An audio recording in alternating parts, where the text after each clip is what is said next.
Hello नमस्कार साथियों, फिर से हाजिर हूँ आपके साथ लेकर के हिस्ट्री की एनसीईआरटी।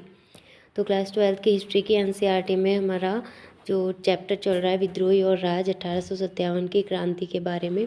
कल हमने देखा कि किस तरह से अवध का अधिग्रहण होता है और उसके बाद जो है क्रांति छिड़ती है।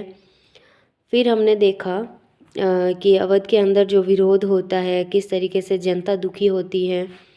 और आज हम देखेंगे फिरंगी राज का आना और एक दुनिया का खात्मा, कि किस तरह से फिरंगी आके यहाँ पे अपना पूरा राज जमा लेते हैं। ये जो हमें यहाँ पे चित्र दिया गया, ये अवध का एक जमींदार है। 1880 का ये चित्र है। अवध में विभिन्न प्रकार की पीड़ाओं ने राजकुमारों, तालुकदारों, किसानों और सिपाहियों को एक दूसरे से जोड़ दिया था। वे सभी फिरंगी राज के आगमन को विभिन्न अर्थों में एक दुनिया की समाप्ति के रूप में देखने लगे थे। यानी वे सोचने लगे थे कि ये जो फिरंगी चारों तरफ से आ रहे हैं, हर जगह पे ये हमारी दुनिया को पूरी तरह से ख़त्म कर देंगे, हमारी संस्कृति को ख़त्म कर देंगे। वे चीज़ें बिखर रही थी जो लोगों के लिए बहुमूल्य थी, जिनको वे प्यार करते थे। 1857 के विद्रोह में तमाम भावनाएं और मुद्दे, परंपराएं और निष्ठाएं अभिव्यक्त हो रही थी। बाकी जगहों के मुकाबले अवध में यह विद्रोह एक विदेशी शासन के खिलाफ लोक प्रतिरोध की अभिव्यक्ति बन गया था। अवध के अधिग्रहण से सिर्फ नवाब की ही गद्दी नहीं छीनी थी, इसने इलाके के तालुकदारों को भी लाचार कर दिया था। अवध के समूचे देहात में तालुकदारों की जागीरें और किले बिखरे हुए थे। ये लोग पीढ़ियों से अपने इलाके में ज़मीन और सत्ता पर नियंत्रण रखते आए थे। कौन? जो तालुकदार या ज़मींदार होते थे, उनके भी जो है सारी जागीरें उन्होंने छीन ली थी, तो वो भी पूरी तरह से बिखर चुके थे।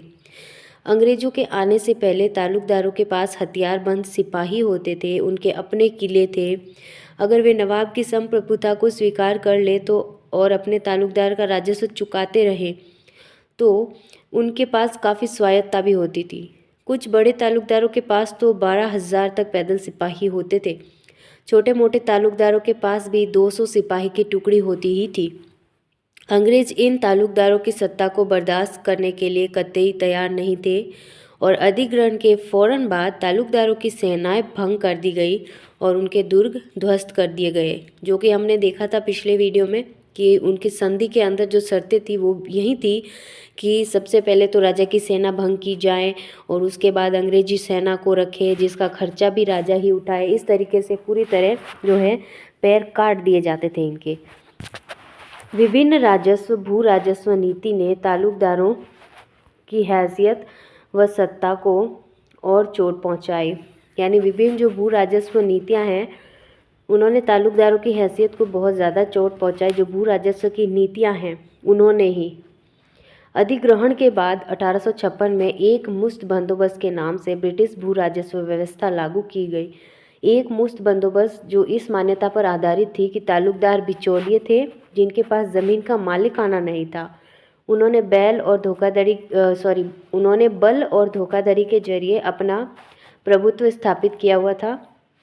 एक मुश्त बंदोबस्त में तालुकदारों को उसकी ज़मीन से बेदखल किया जाने लगा और आंकड़ों से पता चलता है कि अंग्रेज़ों के आने से पहले तालुकदारों के पास अवध के 67% गांव थे। एक मुश्त बंदोबस्त के लागू होने के बाद यह संख्या घटकर केवल 38% रह गई। दक्षिण अवध के तालुकदारों को सबसे बुरी मार पड़ी। कुछ के तो आधे से ज़्यादा गांव हाथ से जाते रहे। ब्रिटिश भू राजस्व अधिकारियों का यह मानना था कि तालुकदारों को हटाकर वे ज़मीन असली मालिकों के हाथ में सौंप देंगे, जिससे किसानों के शोषण में कमी आएगी और राजस्व वसूली में इजाफा होगा। लेकिन वास्तव में ऐसा नहीं हुआ। भू राजस्व वसूली में तो इजाफा हुआ, लेकिन किसानों के बोझ में कोई कमी नहीं आई। अधिकारियों को जल्दी ही समझ में आने लगा कि अवध के बहुत सारे इलाके का मूल्य निर्धारण बहुत बढ़ा चढ़ाकर किया गया था। कुछ स्थानों पर तो राजस्व मांग में 30 से 70% तक इजाफा हो गया था। यानी न तो तालुकदारों के पास और न ही काश्तकारों के पास इस अधिग्रहण पर खुशी जताने का कोई कारण ही था। यानी जहाँ पे इतना ज़्यादा राजस्व में 30 से लेकर 70% तक इजाफा कर दिया गया, वहाँ पे तालुकदारों और काश्तकारों के पास खुशी मनाने के लिए कुछ भी नहीं बचा।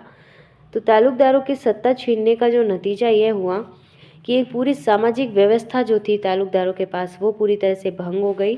निष्ठा और संरक्षण के जिन बंधनों से किसान तालुकदारों के साथ बंधे हुए थे वे अस्त व्यस्त हो गए। अंग्रेजों से पहले तालुकदार ही जनता का उत्पीड़न करते थे, लेकिन जनता की नज़र में बहुत सारे तालुकदार दयालु अभिभावक की छवि भी रखते थे। वे किसानों से तरह तरह के मद में पैसा तो वसूलते थे, लेकिन बुरे वक्त में किसानों की मदद भी करते थे। अब अंग्रेजों के राज में किसान मनमाने राजस्व आकलन और गैर लचीली राजस्व व्यवस्था के तहत बुरी तरह पिसने लगे थे। अब इस बात की कोई गारंटी नहीं थी कि कठिन वक्त में या फसल खराब हो जाने पर राजस्व मांग में सरकार कोई कमी करेगी या वसूली को कुछ समय के लिए टाल दिया जाएगा। न ही किसानों को इस बात की उम्मीद थी कि तीज त्योहारों पर कोई कर्जा या मदद मिल पाएगी, जो पहले तालुकदारों से मिल जाती थी। अवध जैसे जिन इलाकों में 1857 के दौरान प्रतिरोध बेहद सघन और लंबा चला था, वहां लड़ाई की बागडोर असल में तालुकदारों और उनके किसानों के हाथों में थी। बहुत सारे तालुकदार अवध के नवाब के प्रति निष्ठा रखते थे, इसलिए वे अंग्रेजों से लोहा लेने के लिए लखनऊ जाकर बेगम हजरत महल, जो नवाब की पत्नी थी, उनके खेमे में शामिल हो गए। उनमें से कुछ तो बेगम की पराजय के बाद भी उनके साथ डटे रहे। किसानों का असंतोष अब फौजी बैरकों में भी पहुंचने लगा था। यानी किसान तालुकदारों से इस तरह से जुड़े हुए थे कि भले ही वो कितना भी शोषण करते हो, लेकिन उन्हें ज़रूरत पड़ने पर कर्ज भी देते थे। उनकी भावनाओं को इस तरह से समझते थे, क्योंकि त्यौहार है और वो समझते थे कि त्योहारों पे उनको पैसे चाहिए, तो वो ऐसे भी मदद कर देते थे। लेकिन उन्होंने ये लगने लगा किसानों को कि अंग्रेज हमारे बारे में कुछ भी नहीं समझेंगे, हमारी कोई मदद नहीं करेंगे। तो जो एक भावनात्मक जुड़ाव था वो अंग्रेज़ों के साथ बिल्कुल भी नहीं था। किसानों का असंतोष इसी तरह से बढ़ता गया और यही विद्रोह का कारण भी बना। तो किसानों का असंतोष फौजी बैरकों में भी पहुंचने लगा था, क्योंकि बहुत सारे किसान अवध के गांवों से ही भर्ती किए गए थे और दशकों से सिपाही कम वेतन और वक्त पर छुट्टी न मिलने के कारण असंतुष्ट थे। भले ही वो सेना नाम की अंग्रेजों की हो, लेकिन उसमें जो सिपाही थे वो तो सारे उसी एरिया के होते थे, लोकल एरिया के, तो वो भी काफ़ी असंतुष्ट थे। 1850 के दशक तक आते आते उनके असंतोष के कई नए कारण पैदा हो चुके थे। 1857 के जन विद्रोह से पहले के सालों में सिपाहियों के अपने गोरे अफसरों के साथ रिश्ते काफ़ी बदल चुके थे। 1820 के दशक में अंग्रेज अफसर सिपाहियों के साथ दोस्ताना ताल्लुकात रखने पर खासा जोर देते थे। वे उनकी मौज मस्ती में शामिल होते थे, उनके साथ मल्ल युद्ध करते थे, उनके साथ तलवारबाजी करते थे और उनके साथ शिकार पर भी जाते थे। उनमें से बहुत सारे तो बखूबी हिंदुस्तानी बोलना भी जानते थे और यहाँ के रीति रिवाजों और संस्कृति से भी वाकिफ थे।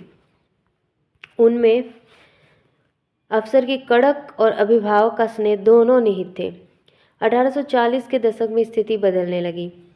अफसरों में श्रेष्ठता का भाव पैदा होने लगा और वे सिपाहियों को कमतर नस्ल का मानने लगे। यानी शुरू में तो उन्होंने उनके साथ दोस्ताना व्यवहार किया, लेकिन बाद में उनके अंदर धीरे धीरे घमंड पैदा होने लगा कि हम तो अफसर हैं और ये जो है ये कम, यानी कुछ निचली नस्ल के हैं, इस तरह से इनको मानने लगे। वे उनकी भावनाओं की ज़रा सी भी फिक्र नहीं करते थे। गाली गलौच और शारीरिक हिंसा सामान्य बात बन गई थी। सिपाहियों और अफसरों के बीच फासला बढ़ता गया, भरोसे की जगह संदेह ने ले ली। चिकनाई युक्त कारतूसों की घटना इसका एक बढ़िया उदाहरण थी। अब यह भी याद रखना महत्वपूर्ण है कि उत्तर भारत में सिपाहियों और ग्रामीण जगत के बीच गहरे संबंध थे। बंगाल आर्मी के सिपाहियों में से बहुत सारे अवध और पूर्वी उत्तर प्रदेश के गांवों से भर्ती होकर आए थे। उनमें से बहुत सारे ब्राह्मण या ऊंची जाति के थे, बल्कि अवध को तो बंगाल आर्मी की पौधशाला कहा जाता था। सिपाहियों के परिवार अपने इर्द गिर्द जिन बदलावों को देख रहे थे, उन्हें तो खतरे दिखाई दे रहे थे। वे जल्दी ही सिपाही लाइनों में दिखाई देने लगे। दूसरी ओर कारतूसों के बारे में सिपाहियों का जो भय था, छुट्टियों के बारे में उनकी शिकायतें, बढ़ते दुर्व्यवहार और नस्ली गाली गलौज के प्रति बढ़ता असंतोष गांवों में भी प्रतिबिंबित होने लगा था। सिपाहियों और ग्रामीण जगत के बीच मौजूद इन जन विद्रोह के रंग रूप पर गहरा असर पड़ा और जब सिपाही अपने अफसरों की अवज्ञा करते या हथियार उठाते तो फौरन ही गांवों में उनके भाई बिरादर भी उनके साथ आ जुटते थे और हर कहीं किसान शहरों में पहुंचकर सिपाहियों और शहर के आम लोगों के साथ जुड़कर विद्रोह के सामूहिक कृत्य में शामिल हो रहे थे, क्योंकि हर कोई असंतुष्ट था। यहाँ पे देखिए ये यूरोपीय अफसर यहाँ पे दिखाया गया है। यूरोपीय किस्म की वर्दी पहने बंगाल के सिपाही हैं। यहाँ कलाकार सिपाहियों की वर्दी का मजाक उड़ा रहा है।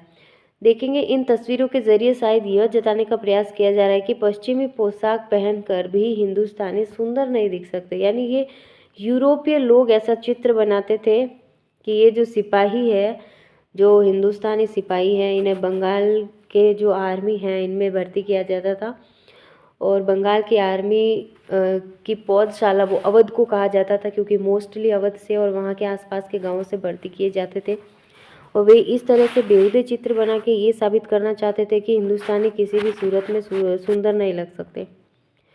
अब यहाँ पे हमने ये एक जो स्रोत है तालुकदारों की सोच क्या थी उसके बारे में देखेंगे। तालुकदारों के रवैये को राय बरेली के पास स्थित काला कंकर के राजा हनुमंत सिंह ने सबसे अच्छी तरह व्यक्त किया था। विद्रोह के दौरान हनुमंत सिंह ने एक अंग्रेज अफसर को पनाह दी और उसे सुरक्षित स्थान तक पहुंचाया। उस अफसर से आखिरी मुलाकात में हनुमंत सिंह ने कहा कि साहिब, आपके मुल्क के लोग हमारे देश में आए और उन्होंने हमारे राजाओं को खदेड़ दिया। आप अफसरों को भेजकर जिले जिले में जागीरों के मालिकाने की जांच करवाते हैं।